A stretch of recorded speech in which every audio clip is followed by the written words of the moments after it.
서울의 역전세 위험 가구 비중이 50%에 달하는 것으로 나타났습니다. 부동산 경기 침체로 전세값이 떨어지면서 전세금을 돌려주지 못하는 역전세 현상이 심화하고 있는데요. 이런 역전세난은 올 하반기에 더욱 심해질 것이라는 우려가 나옵니다. 은평구 대조동 청년주택에 들어선 청여울 수영장 개관식이 오세훈 서울시장과 김미경 은평구청장 등이 참석한 가운데 열렸습니다. 은평 청여울 수영장은 6월 한 달 동안 무료 시범 운영한 후 7월부터 정식 운영됩니다. 지속가능발전 교육국제포럼이 은평에서 열립니다. 은평구는 푸른 지구를 살리는 길, 은평에서 시작합니다를 주제로 한 이번 포럼에 프랑스와 독일 등 6개 유네스코 학습 도시를 초청했습니다.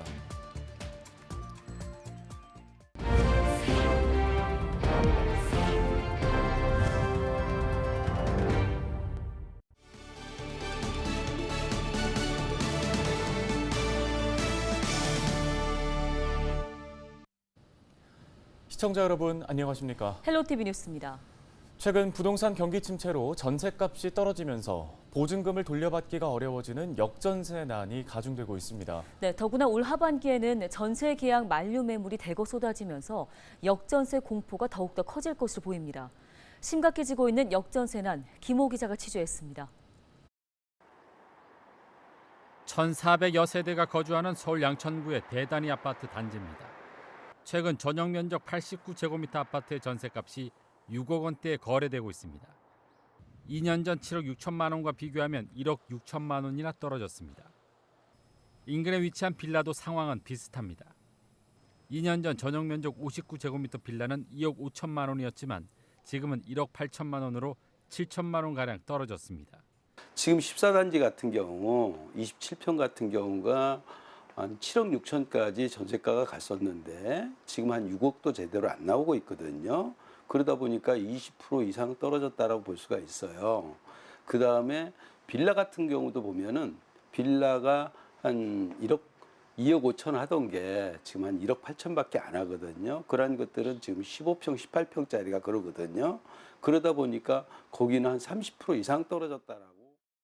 이처럼 전세값 하락은 서울은 물론 전국적으로 이어지고 있습니다. 2년 전 대비 수도권 아파트 전세 가격 지수 변동률을 보면 서울이 9.7% 하락했으며 경기 11.5%, 인천은 17.1% 각각 떨어졌습니다. 전국적으로는 세종시가 마이너스 28.5%로 가장 큰 하락률을 보였습니다. 서울 지역 자치구별 전세가 변동률은 강남구가 13.2% 떨어져 가장 높은 하락률을 보였고 동작구 마이너스 12.9%, 양천구 마이너스 10.7%, 은평구 마이너스 10.5%, 광진구와 송파구가 각각 10.2% 떨어지는 등 9개의 자치구가 두 자릿수 하락률을 보였습니다. 이처럼 전세값이 크게 떨어지면서 집주인이 전세금을 임차인에게 돌려주지 못하는 역전세난이 가중되고 있습니다. 실제로 역전세 위험 가구는 올 초 25%에서 최근 50%까지 크게 늘었습니다. 더 큰 문제는 다가올 하반기입니다. 2년 전 아파트 가격이 최고점을 찍을 때 체결됐던 전세 물량이 올 하반기 대거 계약이 만료되면서 전세 보증금을 돌려주지 못할 상황이 더욱 늘어날 전망입니다. 여기에 잇따르고 있는 전세 사기와 깡통 전세 등이 역전세난에 불을 붙이고 있습니다. 빌라왕이나 전세금 반환 때문에 전세 물건보다는 반전세라든지 월세화가 굉장히 많이 가속화되고 있습니다. 그렇기 때문에 이제 역전세난 같은 경우에는 올 하반기랑 내년 상반기까지도 지속될 가능성이 굉장히 높다라고 판단이 되어집니다. 따라서 일부 전문가들은 역전세난에 따른 급한 불을 끄기 위해서는 대출이나 총부채 원리금 상환 비율인 DSR 기준을 완화해서 일시적으로 전세 대출을 활성화시키는 방안이 필요하다고 조언합니다. 헬로티비 뉴스 김호입니다. 서울시가 은평구 대조동 청년 안심주택에 주민이 함께 이용할 수 있는 수영장을 개관했습니다.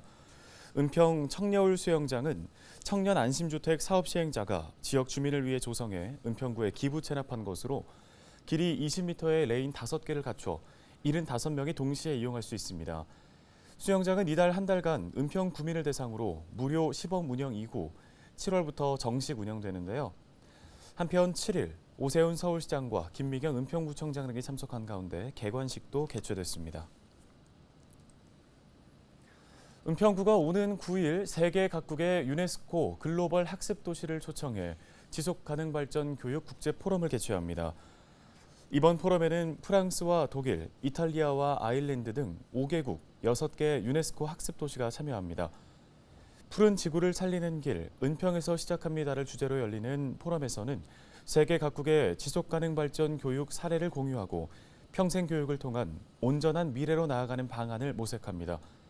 또 유네스코 글로벌 학습 도시 대표 7명이 나와 각국의 우수 사례를 발표하고 학습 도시가 나아가야 할 방향과 비전을 확립할 예정입니다.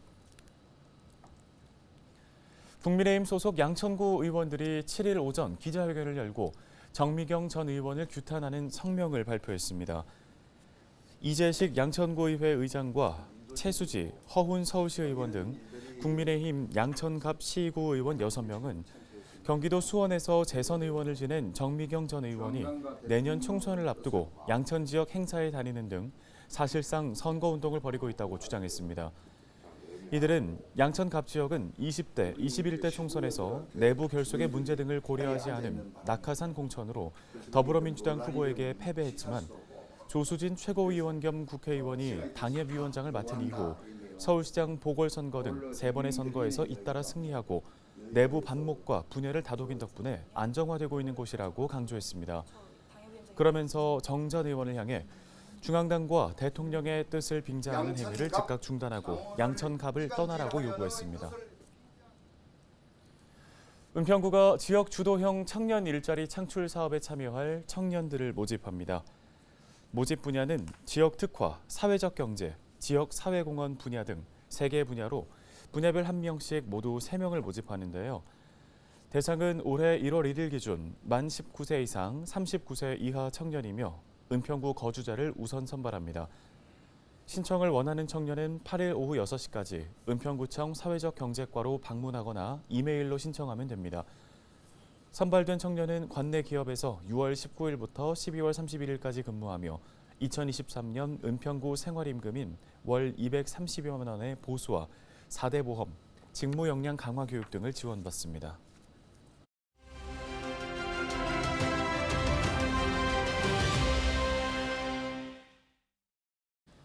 정부의 공공기관 2차 지방 이전을 앞두고 지자체들의 유치 경쟁이 치열합니다. 지난 1차 이전의 성과를 보면 아쉬운 점들도 많은데요.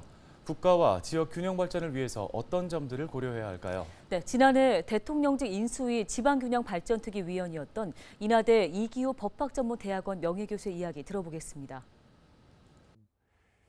이 공공기관을 비수도권으로 이전을 해가지고 이 균형 발전을 달성한다. 또 그래서 지방의 인구 유출을 막을 뿐만 아니라 오히려 수도권의 인구를 지방으로 분산시키는, 전체적으로 보면 그 인구 분산이라든가 이런 데는 뭐 어느 정도 성과가 있었다. 문제는 2018년부터는 이전하는 인구보다 다시 수도권으로 올라오는 인구가 훨씬 많아지게 되었다는 거죠. 그래서 이게 인구를 분산시키려는 그것이 그 목적이 달성되었느냐, 뭐 여기는 굉장히 좀 깊이 생각해 봐야 될 것이 있고요. 다만 이제 또 긍정적으로 평가되는 건 이런 겁니다. 그 지역 인재들이 그 한 34% 정도 2021년의 경우, 재작년이죠. 한 34% 정도가 지역 인재로 충당이 되었다 이러는데, 그건 그 지역에 사는 사람이니까 인구 분산하고는 관계가 없어요. 전혀 이 대도시로부터 멀리 떨어진 이러한 지역은 그 기대했던 효과가 낮게 나오는 걸로 뭐 이렇게 이제 평가가 돼요. 그 지역의 인프라라든가 또 지역의 특성이라든가 이런 게 안 맞는 지역도 많이 나오고, 또 이 지역 경쟁력도 중요하지만 또 국가 전체의 경쟁력 이런 것도 중요한데, 그것이 그 국가 전체적으로 봤을 때 그 효율성의 면이나 뭐 이런 면에서 이제 떨어지는, 오히려 그 퇴보하는 이제 뭐 그런 경우도 나오고, 또 그것이 지금 또 다른 하나의 그 효율성도 중요하지만 그 균형 발전이라는 이런 면에서 뚜렷한 효과를 가져왔냐 하면 그걸 뭐 그렇게 기대했던 만큼 효과는 못 가져왔거든요. 그렇다면 2차 기관 이전을 할 때는 그런 점을 충분히 평가해서 그 신중하게 그 입지를 결정해야 되는 것이 아닌가. 그리고 어떤 기관을 이전할 것이냐 하는 것도 그 2013년부터 이제 본격적으로 이전할 때처럼 무조건 가라 뭐 이런 것보다는 그 관계기관하고 협의를 통해서 또 그걸 유치하는 지방에서도 우리는 이런 조건을 제시하겠다. 그러면 여기 오면 이런 것이 좋다 하는 그런 근무 환경이라든지 입지 그 여건이라든지 뭐 이런 것을 함께 협의를 해서 그렇게 결정해야 될 사항이 아닌가 이렇게 봅니다. 가능하면 수도에 버금가는 그러니까 이제 인구 이전이나 기업의 입지로 보면 그게 생활 환경이라든가 그러니까 예를 들어서 뭐 그 공무원들의 경우 또는 기업들의 임직원의 경우 이런 경우 이제 그 지역을 이전을 하려면 그 지역에 기본적으로 교육, 의료, 문화적인 그런 환경이 조성이 돼야죠. 그게 대부분 그런 여건이 이제 갖추어진 게 대도시 주변이죠. 지역에 있는. 그렇다면 그 지역의 중심지로 이전하는 것이 오히려 그 인구 분산 효과라든지 일자리 창출 이런 쪽에 더 효과적이지 않을까.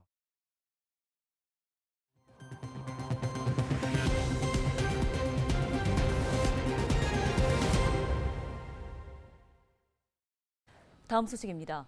양천구가 전입세대의 빠른 적응을 돕기 위해 생활용품과 안내 책자를 제공합니다. 양천구는 오는 7월부터 서울시 자치구 최초로 신규 전입세대 지원 사업을 실시한다고 밝혔습니다. 이번 지원 사업으로 양천구에 새롭게 전입하는 세대는 태극기와 3단 분리수거, 공구, 조리기구 등 생활용품과 관내 지도와 민원 처리 절차 등이 담긴 안내 책자를 받을 수 있습니다.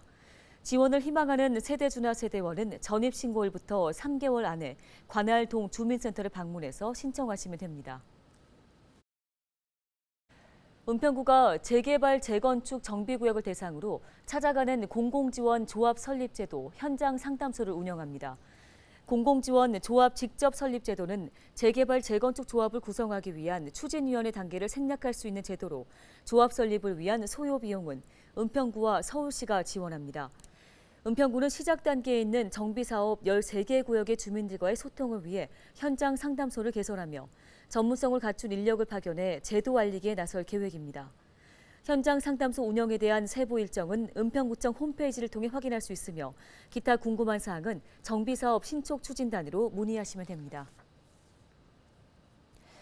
서울시가 이용자의 운전면허 인증을 하지 않는 개인형 이동장치 대여업체를 제재하기로 했습니다.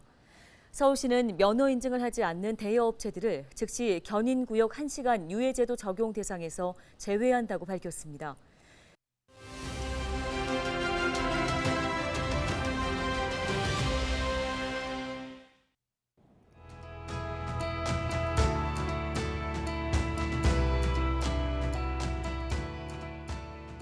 한국이 유엔 안전보장이사회 비상임 이사국으로 선출됐습니다. 한국이 안보리에 재진입한 것은 지난 2013년에서 2014년 이후 11년 만입니다. 비상임 이사국이 됨에 따라 한국은 안보리의 한반도 현안 논의에 보다 적극적으로 목소리를 낼 수 있을 것으로 전망됩니다. 또 안보리에서 미국과 일본뿐 아니라 중국과 러시아와도 소통할 수 있는 기회도 높아졌는데요. 한국은 미국과 중국 간 대립 속에 대중수출 감소세가 가속화되고 있습니다. 1992년 한중 수교 이후 20년 가까이 중국은 한국의 수출 시장 1위였습니다. 하지만 올해 1월에서 5월 사이 우리나라의 대중국 수출액은 497억 달러로 지난해 같은 기간에 비해 27.3%나 감소했습니다.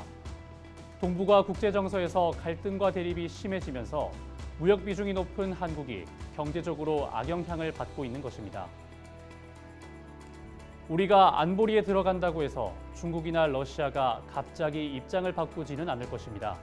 그러나 대중무역 적자를 다시 흑자로 바꿀 수 있도록 경제적 협력의 폭을 넓혀나갈 수 있는 방안은 고민해야 합니다.